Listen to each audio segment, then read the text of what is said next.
Good day, my friends. My name is Tracy Repchuk, and I'm the host of Reach Millions TV, an entrepreneurial lifestyle and learning channel where I will educate and introduce you to some of the greatest powerhouses in their fields.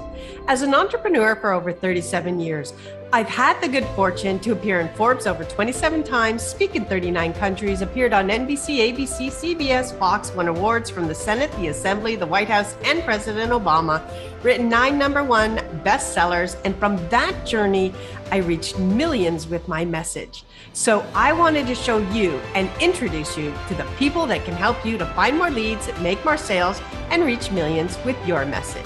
You can find out more about me at tracyrepchuk.com and reachmillionsacademy.com.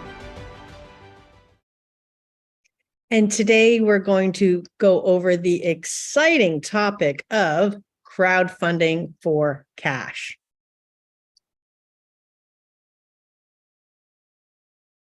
Okay, so let's take a look and do an introduction with you on what is crowdfunding. So first of all, we're going to go over why crowdfunding began, what is crowdfunding, the 4 types of crowdfunding platforms, getting started, setting up the rewards, and successful crowdfunding techniques, along with maximizing your crowdfunding experience.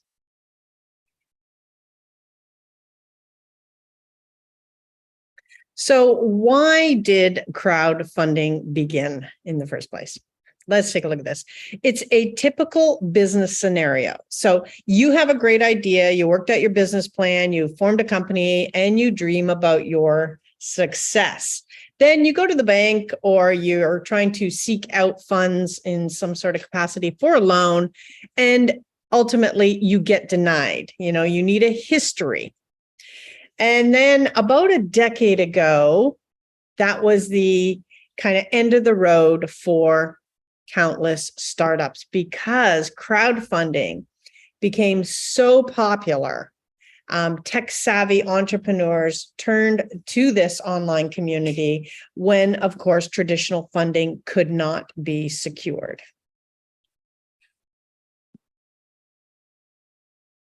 So let's take a look at what is crowdfunding.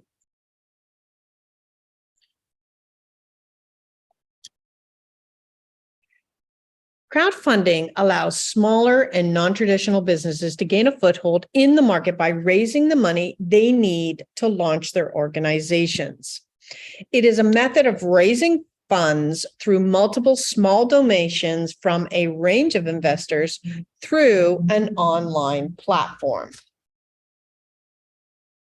Now, the first large-scale crowdfunding campaign was hosted in 1997 by the English rock band Millionaire, and they raised $60,000 through online fan donations to fund a U.S. tour.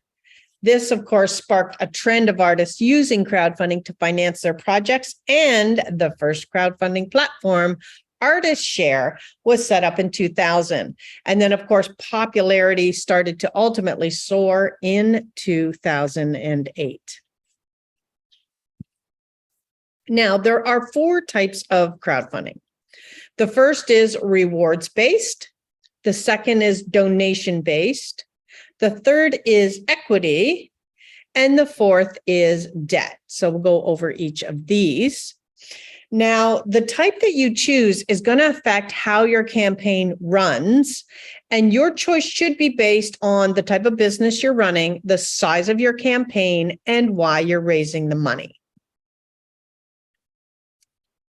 All right, so rewards-based crowdfunding.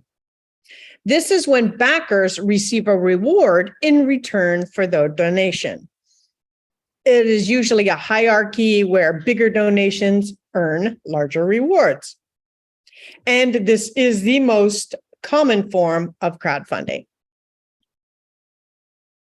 Donation-based crowdfunding. This is when backers do not receive anything in return for their donation, and they donate money simply because they want to help the campaign's cause. This method is usually used by individuals or charities rather than a business. Equity crowdfunding. So this is usually done by companies where they are hoping to get a large donation kind of per person. So rather than kind of making payments towards a business loan, you sell shares of ownership in your company to investors. And then there's debt crowdfunding. So this is when money is donated to the campaign by lenders instead of donors who expect to receive their money back plus interest. Typical scenario kind of from a, if a bank had given you the money. It's almost used exclusively by individuals rather than businesses. And a lot of the larger crowdfunding platforms don't even offer this. So if you're interested in something like this, there are good crowdfunding options out there, such as Lending Club, Prosper, and Funding Circle. Now, crowdfunding platforms. So crowdfunding is used by entrepreneurs, small and large businesses, charities, and individuals who need financial assistance. Now, there are a number of crowdfunding platforms to choose from. Each is trying to cater to specific needs of one or more of these groups. So one of the most popular out there is Kickstarter. Now, this is the most famous crowdfunding platform and many people's first choice because its popularity could potentially mean more people see your campaign. Now, these guys operate on an all or nothing format. So your backers are actually given all the money back if you do not reach your goal, which is why, of course, setting your goal is so important. This is a risk if your company doesn't have much recognition or your campaign isn't marketed well.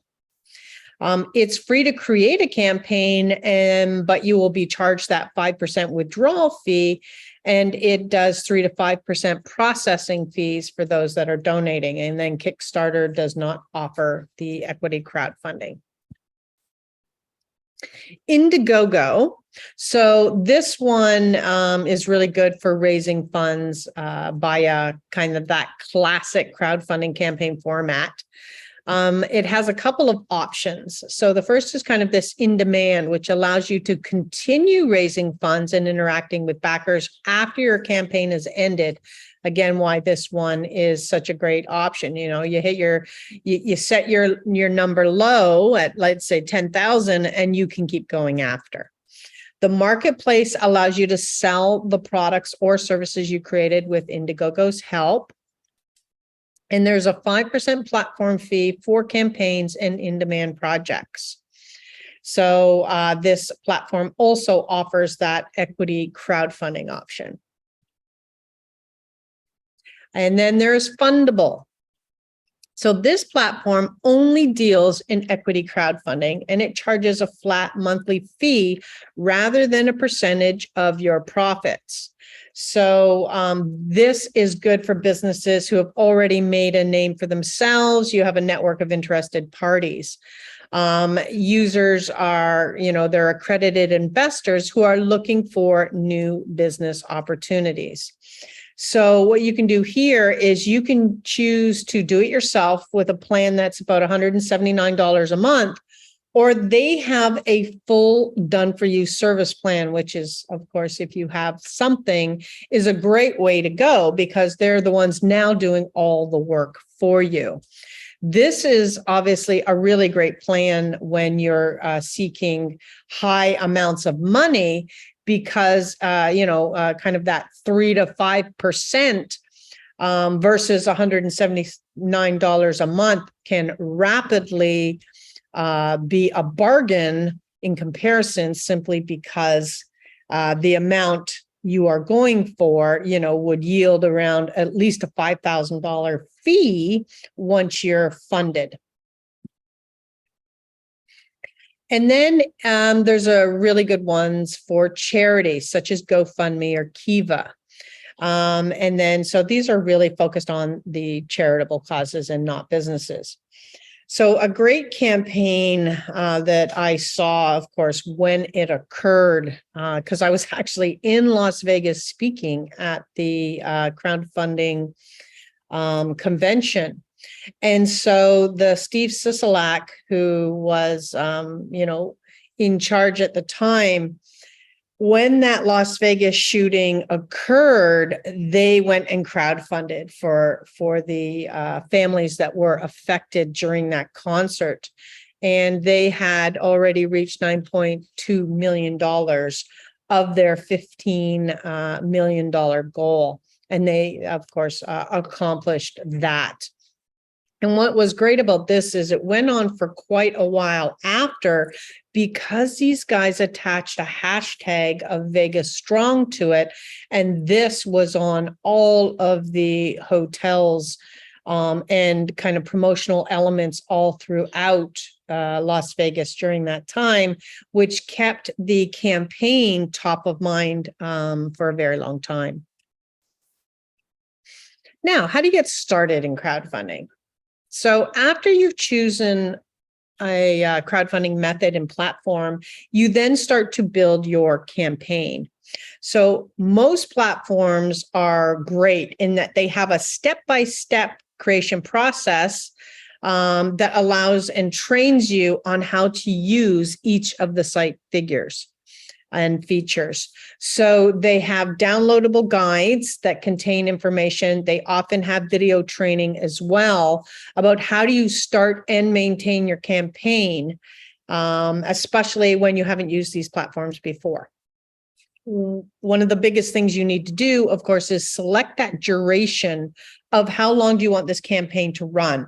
And particularly for those campaigns that if you do not meet your funding, you're out, you lose, everything is returned. You want to definitely set it between 30 and 40 days. So this will show that you're confident that you can raise the money, but gives enough time for you to raise awareness without losing people's interest. So how do you set up the rewards and what type of things are these? So when the campaign is based on that exchange, what you want to do is set up interesting rewards or perks, as they're often called, and really make them exclusive, interesting, experiential, something that is very cool that normally doesn't happen, right? What you'll do here is you'll have multiple reward levels, and that will allow you to create this incentive for backers to continue to donate larger amounts. And of course, you'll offer rewards for a specific amount, and then you'll kind of step that up so that they continue to do the donation process. So here's a great example. And of course, films are extremely popular as far as a funding option is concerned. So let's say you're creating a film. And you might have, you'll have way more than 3 levels. But let's say for simplicity, you have 3 levels, a $10, a $20, and a $50 option.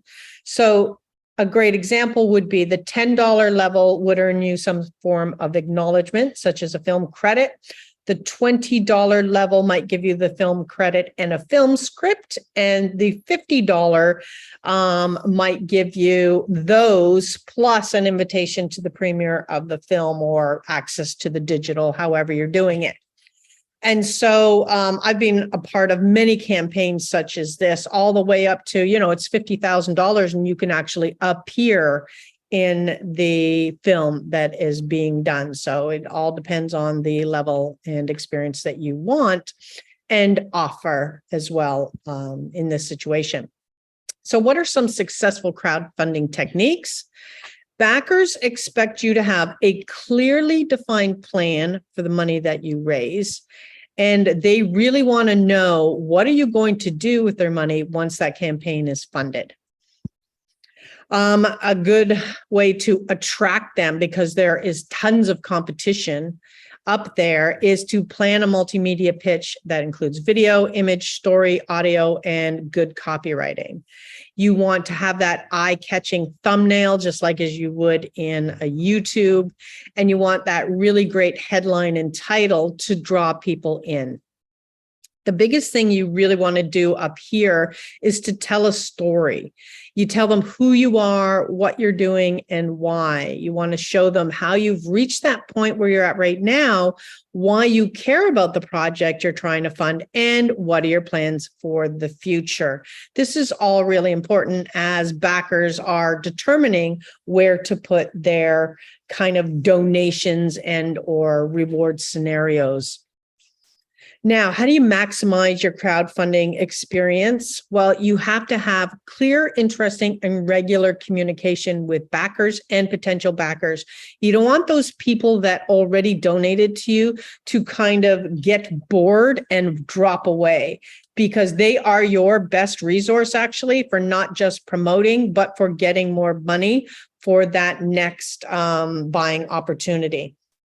You need to share regularly on social media. The biggest thing here, and I think the biggest shock to most people getting into crowdfunding, is you cannot depend on the platform to provide backers. Those will come from you. I think one of the, I'll call it myths or fantasies, was you were going to put this thing up on the crowdfunding platform and all these people would see it and they would come and rush and give you money.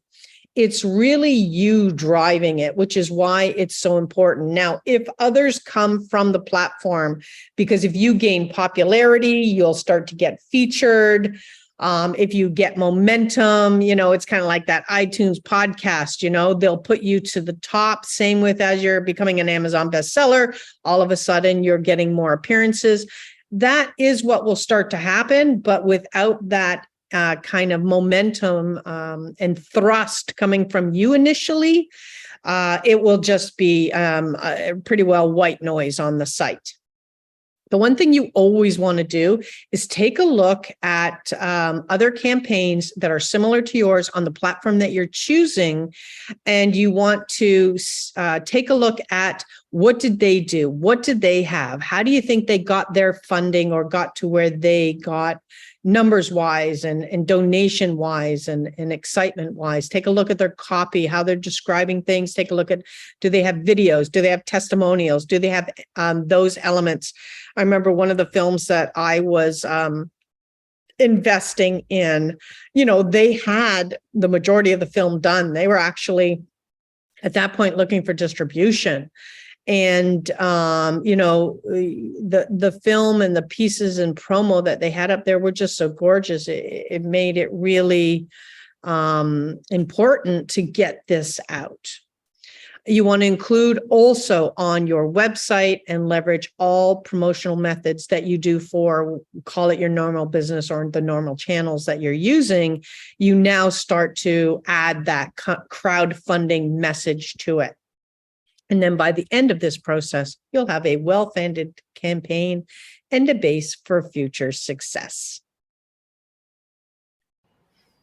Are you ready for your next step? I'm inviting you to join me in my Message to Millions mentoring program. This is about a transformation, moving you towards your purpose-driven goals, aligning your activities, helping you stay focused on strategies that accomplish 3 objectives: increase your income, increase your influence, help you build a legacy and freedom lifestyle. You can get more details at messagetomillionsmastermind.com. If you're ready to go for your next step, schedule a call with me and I'll help you choose a program that will fit your budget and ensure you can accomplish your goals for self and business. And the main issue for every business is you can't read the label from inside the jar. And this can produce gaps that are causing you to lose prospects, time, money, and opportunity. I created a 20-question quiz called Find the Gap that reveals for your business the major issues that will cause a problem in your growth. To take that quiz and get the results exactly for your business, go to fastfixmarketing.com. I look forward to continuing to be a part of your journey to financial freedom. Until the next episode, have a great week.